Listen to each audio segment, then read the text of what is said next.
우리 바로 앞장 30장에서 우리는 야곱이 이제 하란이라는 외국 땅에서 어떻게 그래도 번영을 하게 되었는지를 살펴보았습니다. 거기서 야곱은 4명의 아내와 11명의 아들을 얻었습니다. 그리고 라반과 새로운 협상을 한 이후에는 하나님께서 도우셔서 큰 부자가 되었습니다. 야곱은 하란에서도 자녀도 얻었고 그리고 재물도 얻었습니다.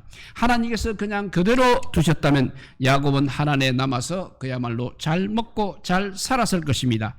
그곳에서 큰 나라를 이룰 수도 있었을 것입니다. 그러나 야곱에 있어서 하란이라는 것은 가나안으로 가기 위한 가정이었을 뿐인 것입니다.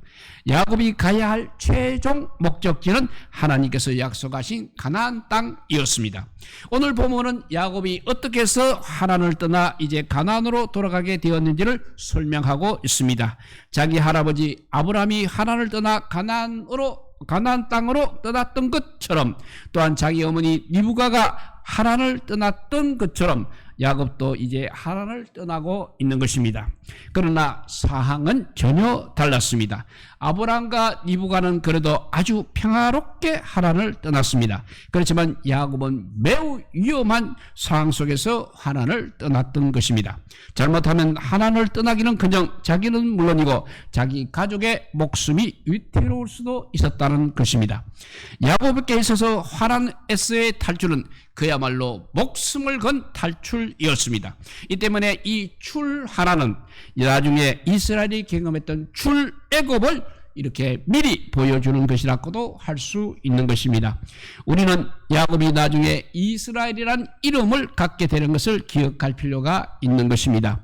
야곱의 삶은 어떻게 보면 이후에 이스라엘 백성들이 겪게 될 삶의 축소판이라고도 할 수 있는 것입니다. 야곱이 거부가 되고 자신의 재산은 점점 줄어들게 되자 라반은 더 이상 야곱을 좋아할 수가 없었다는 것입니다. 특히 라반의 아들들이 야곱이 우리 아버지 라반의 소유를 다 빼앗고 우리 아버지 소유로 인하여 거부가 되었다고 불평하기 시작을 했습니다. 우리나라에도 사촌이 논을 사게 되면 배가 아프다는 속담이 있습니다. 실제로 야곱의 사촌들은 야곱이 아버지의 양을 돌보면서 새끼가 태어나는 것마다 전부 가져가는 것을 눈으로 지켜보아야만 했던 것입니다. 좋은 양은 모두 얼룩무늬나 점 있는 것이었기 때문에 어떻게 할 수가 없었던 것입니다. 그들의 불평 소리가 이제 야곱에까지 들려왔습니다. 그리고 라반의 얼굴을 보니까 이전과는 확연히 달라졌습니다. 야곱은 그래서 위협을 느끼기 시작했던 것입니다. 그곳에서 야곱은 그야말로 혈혈단신이었습니다. 하란에서 그를 지지해 줄 사람은 아무도 없었다는 것입니다. 라반은 자신의 외삼촌이긴 하지만 그의 종과 주인의 관계였던 것입니다. 그렇다면 야곱이 취할 수 있는 행동은 이제 하란을 떠나는 것이었습니다. 이런 인생의 절박한 순간에 하나님께서 야곱에게 다시 나타나셨습니다. 너의 조상의 땅, 너의 족속의 께로 돌아가라. 내가 너와 함께 있으리라 했습니다. 어떻게 보면 야곱에게 있어서 하나님의 이 현현은 그의 인생에서 가장 절박했던 순간마다 있었던 것입니다.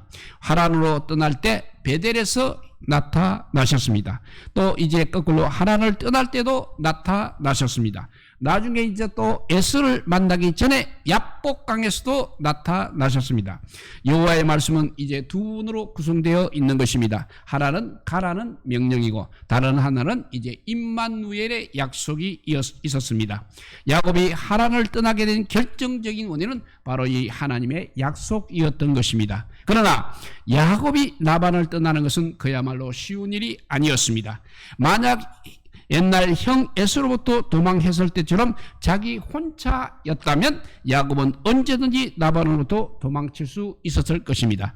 하지만 이제는 두 아내와 12명의 또 첩 그리고 11명 이상이나 되는 어린 자녀들이 있었다는 것입니다. 더 나아가 엄청난 가축대를 가지고 있었습니다. 이들을 이끌고 큰 강 유브라데스를 건너서 가나안 땅까지 몰래 탈출한다는 것은 그야말로 도박이나 다름이 없는 것입니다. 탈출이 성공하기 위해서는 아내들의 협조가 필수적이었습니다. 그러나 라헬과 레아는 앞에서 보았듯이 서로 좋은 관계가 아니었습니다. 탈출이 또 성공한다는 보장도 없었습니다. 비록 야곱이 그녀들의 남편이었지만 자기 아버지와의 관계도 역시 무시할 수 없었을 것입니다. 하나님의 약속을 들은 야곱은 이제 자기 아내들을 아무도 없는 돌로 불러내었습니다. 그리고 나서 자기 아내들에게 떠나야 할 이유를 설명하였습니다. 설명의 핵심은 다음과 같습니다. 당신들의 아버지가 나를 여러 가지 방법으로 억압을 하였었다. 그러나 하나님께서 나와 함께 하시고 지켜주셨다.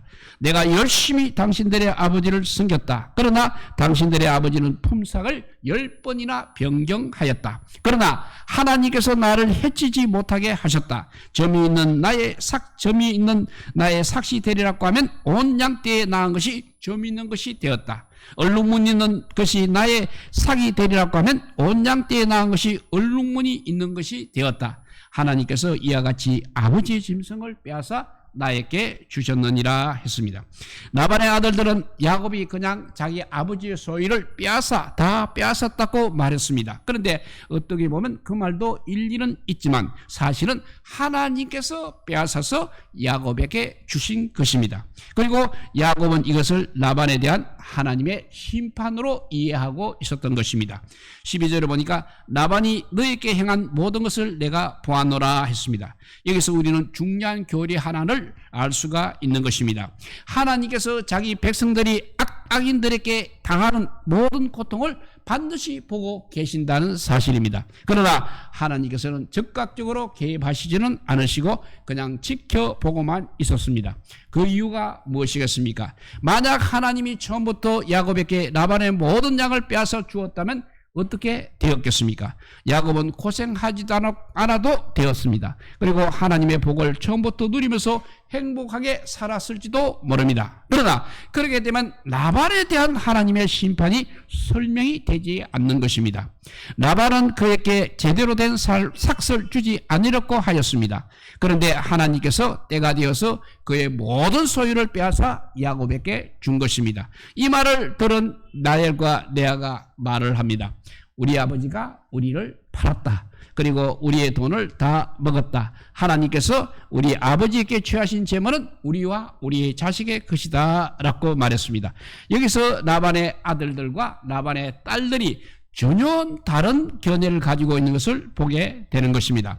라반의 아들들은 자기 아버지의 소유를 야곱이 다 빼앗아 갔다고 생각을 하고 있습니다. 그러나 야곱과 결혼한 라반의 두 딸은 라반이 오히려 자신들과 자신들의 자녀들의 것을 빼앗았다고 생각하고 있는 것입니다.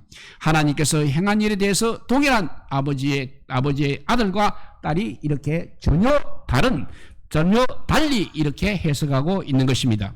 이러한 해석 때문에 라헬과 레아는 이제 하나님께서 당신에게 이르신 일을 다 준행하라고 야곱에게 최종적으로 자신의 모든 것을 위임하게 되는 것입니다. 라반이 이제 양털을 깎으러 멀리 갔습니다. 그때 이들은 탈출 작전을 실행해 옮겼습니다. 그들은 큰 강 유브라데스를 건넜습니다. 그리고 길랏산을 향하여 도망을 쳤습니다. 3일 뒤에 라반은 이 소식을 듣게 되었습니다. 7일을 추격하여서 길랏산에서 야곱을 따라잡았습니다. 지도를 보면 알 수 있겠지만 야곱의 가족도 그야말로 사력을 다하여 도망을 쳤습니다. 라반 역시 있는 힘을 다하여 추격을 한 것을 알 수 있는 것입니다. 길랏산만 넘게 되면 가나안 땅입니다. 그렇기 때문에 야곱은 자기 땅에 그야말로 거의 도착하여 라반에게 붙잡힌 것입니다. 이렇게 보면 어떻게 보면 이런 모든 일이 숲으로 돌아갈 절체절명의 위기였습니다. 바로 그 전날 밤에 하나님께서 이제 라반에게 직접 나타나셔서 말씀을 하셨습니다. 그 말씀은 아주 간단한 말씀이었습니다. 야곱에게 선악간에 말하지 말라는 것입니다.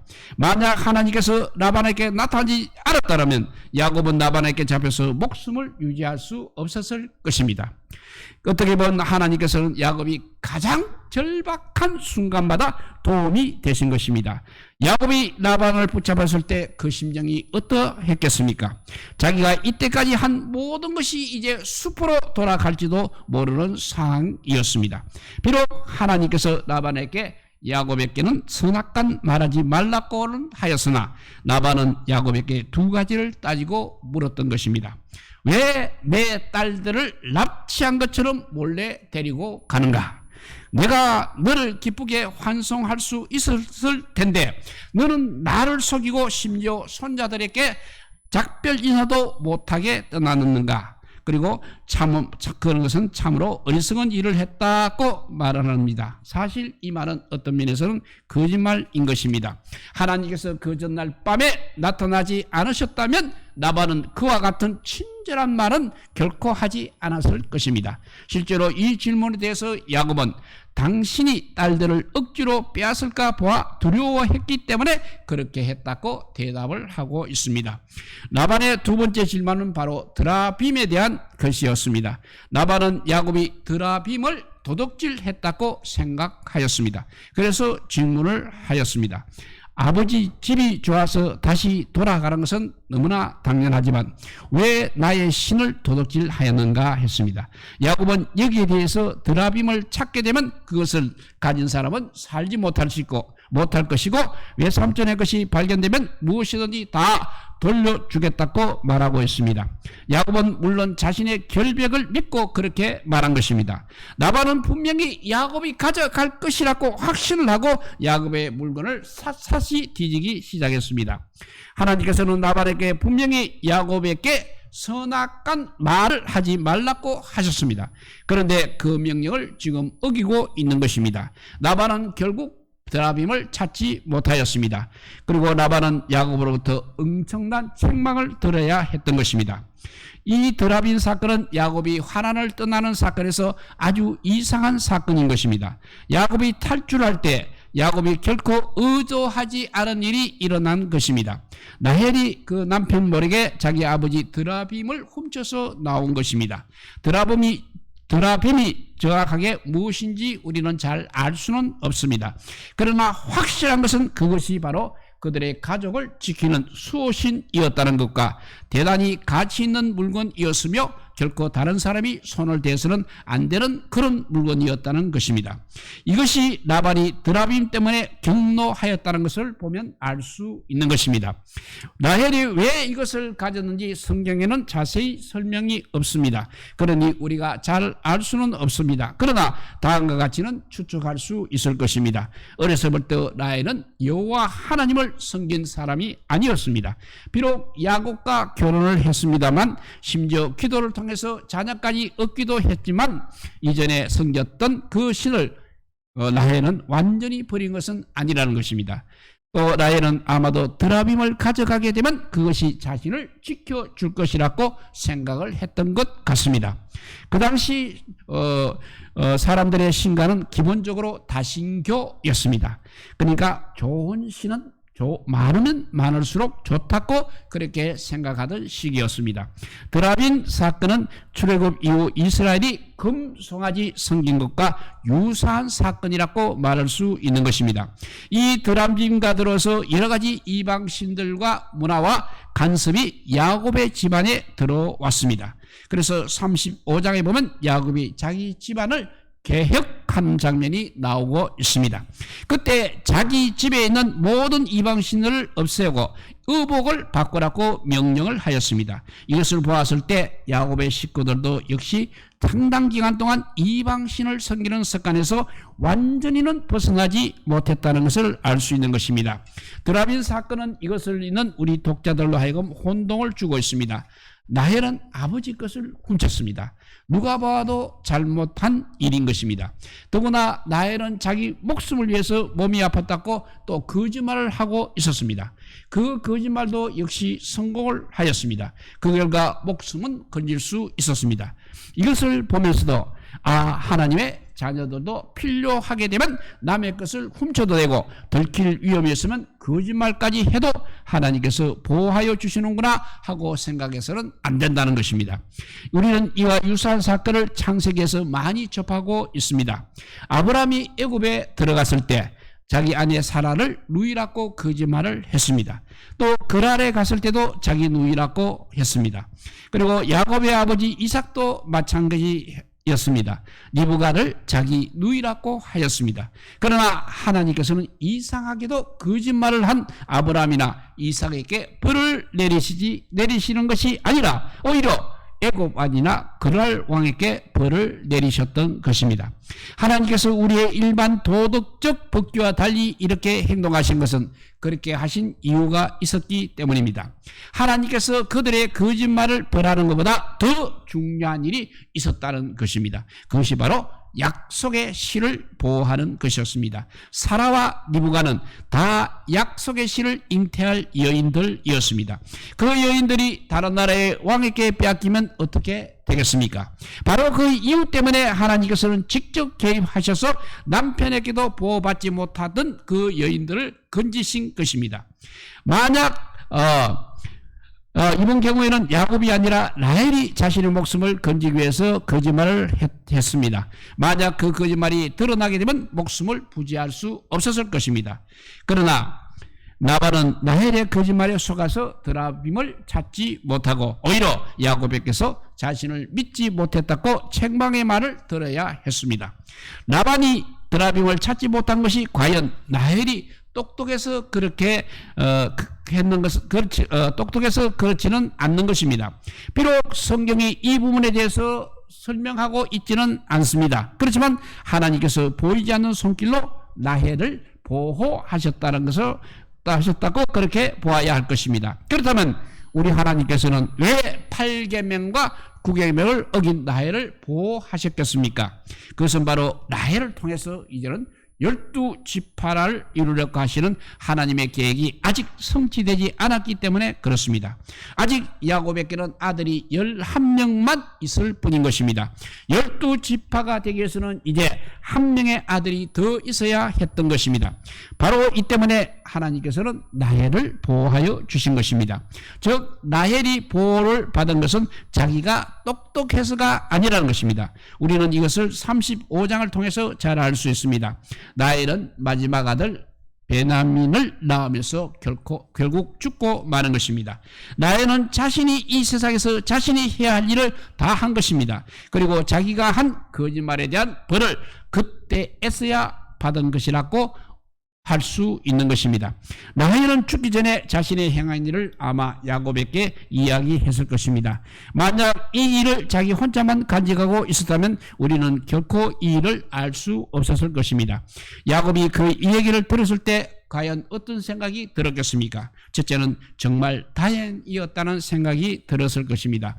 잘못하면 사랑하는 은혜를 잃을 뻔했습니다. 그러나 또한 자기 아내에게 분노도 했을 것입니다. 자기 허락도 받지 아니하고 자기뿐만 아니라 모든 식구들을 큰 위험에 처하게 했기 때문에 그렇습니다. 이제 오늘 말씀에 정리해 봅니다. 어려우신 우리 하나님께서는 마침내 야곱을 화란에서 탈출시켜 주셨습니다. 비록 목숨이 위태로운 상황이었습니다만 하나님께서는 그때마다 직접 개입하셔서 야곱과 그의 가족 더 나아가 그의 재물까지 보호하여 주셨습니다. 하나님의 이런 도움이 없었다면 야곱은 도망하는 가운데 라반에게 잡혀서 죽음을 면치 못했을 것입니다. 그가 살아남을 수 있었던 것은 그가 잘났기 때문 결코 아니었습니다. 단지 하나님께서 야곱을 사랑하셨고 또한 하나님 자신이 한 약속을 지키기 위해서였던 것입니다. 이것은 드라빈 사건에서 잘 나타나고 있습니다. 드라빈 사건을 순전히 객관적인 측면에서 보면 나반만큼 억울한 사람도 없을 것입니다. 자기가 섬기는 신을 도둑질 당한 것도 억울한데 그것을 훔친 사람의 남편에게서 책망까지 들었으니 얼마나 억울한 일입니까? 그러나 그것이 중요한 것은 아니라는 것입니다. 하나님께서 야곱이 하란에서 나올 때 라반만 심판하신 것이 아니라 그가 섬겼던 그 신도 심판하셨다는 사실입니다. 그 당시 기준으로 봤을 때 이렇게 신상을 빼앗겼다는 것은 그 나라의 정신을 빼앗겼다는 의미가 되는 것입니다. 하란에서 탈출은 어떤 의미에서 출애굽의 모형인 것입니다. 그렇다면 이것은 이제 오늘날 우리의 구원과도 직접적인 관련이 있는 것입니다. 하나님께서는 죄와 사망에서 종노릇하고 있던 우리를 예수 그리스도의 죽으심과 부활을 통해서 건져 주셨습니다. 비록 우리는 구원받을 자격이 전혀 없었습니다. 그렇지만 하나님께서는 우리를 당신의 백성으로 삼으셔서 우리를 어렵다 하셨습니다. 이제 우리가 해야 할 일은 우리 가운데 있는 우상을 제하여야 하고 또 참되신 하나님만을 섬겨야 하며 그분을 영원롭게 하는 삶을 살아야 할 것입니다. 이런 확신을 가지고 주의 말씀을 따라 우리가 살아갈 때 삼위 하나님께서 우리의 삶에 늘 함께 하실 것입니다. 우리 모두 이런 축복을 받으시기를 주님의 이름으로 축복드립니다. 예, 기도하겠습니다. 사랑의 하나님 감사합니다. 정말 아버지 하나님을 탈출한다는 것이 보통 어려운 일이 아니지만 하나님께서 도와주셔서 이렇게 하셨습니다. 우리 인간이 제 힘으로 살아가는 것 같지만 그렇지 않다는 것을 오늘 우리가 야곱을 통해서 배우게 하여 주시니 감사합니다. 내 능력도 필요하고 내 수고도 필요하지만 늘 하나님께서 함께 하셔야 우리의 삶이 형통할 뿐만 아니라 저 천국까지 무사히 아버지여 도착할 수 있습니다. 이것을 깨닫게 하여 주셔서 늘 찬송과 예배와 감사를 아버지여 우리가 놓치지 않는 저희들 되게 하여 주시고 항상 말씀과 기도 가운데 살아가서 사탄의 유혹에 빠지지 않고 저 천국의 백성이 되는 그날까지 우리가 꾸준히 주님만을 사랑하는 자 되게 하여 주시기를 간절히 빌고 오나올 때 우리 구주 예수 그리스도 이름으로 기도드리옵나이다. 아멘. 예, 찬송가 384장입니다.